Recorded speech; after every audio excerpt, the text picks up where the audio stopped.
The book is called Built for Adventure, and one of the reasons is some of the cars in the book were actually used in the adventure stories featuring Dirk Pitt.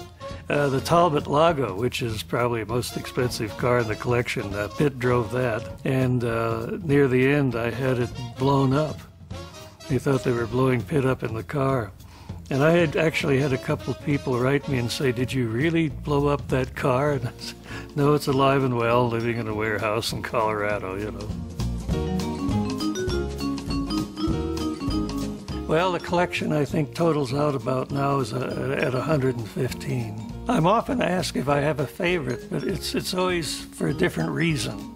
I love to drive the Bentley Blower, and just something about the Stutz Bearcat too. And so I like them all for different reasons. It's the same thing when somebody says, "Which is your best book?" And I said, sentimentally, I mean, I just like them all.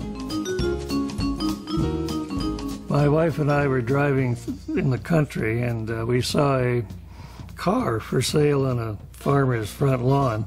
I didn't pay much attention to it. My wife said, "Oh, look, there's a 46 Ford Club Coupe like I had in high school." So I went back and bought it for $400, and I restored the car out in the street. There was room in the garage, and I remember I even primered it with spray cans. I did have it painted in the original enamel and upholstered, but that was the first car. I think I was hooked early on. I was just a little kid. I was sitting playing in the gutter with the rest of the snipes, and here was this huge monster car, and I was just astounded. I'd never seen anything like that. I went in yelling for my mother to come see, but it was too late then. So that always hung with me. Many of the cars have stories on them. There's a 1913 Marmon I bought from a friend of mine, and the interesting story on that one was it was Howard Marmon's own car, and he beefed up the engine in it compared to the other Marmons he was selling, you know, in dealerships. And the car was used in the movie The Swan, and it was Agnes Moorehead and Grace Kelly who were driven around in it.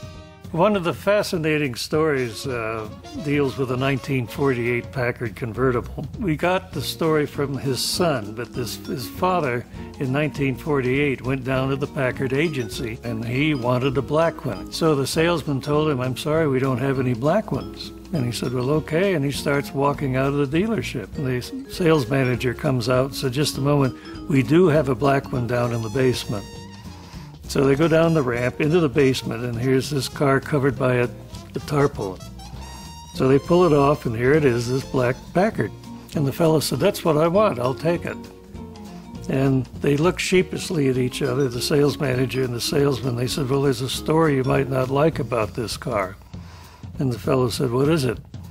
And it said it was originally purchased by the shady lady who owned the local bordello, and she was murdered in the car. And the fellow says, "I don't give a damn. I want a black Packard. I'll take it." I think probably one of the things that collecting and writing share is perseverance. Because you get an old car that you want to restore, and it can take 3 years, maybe more.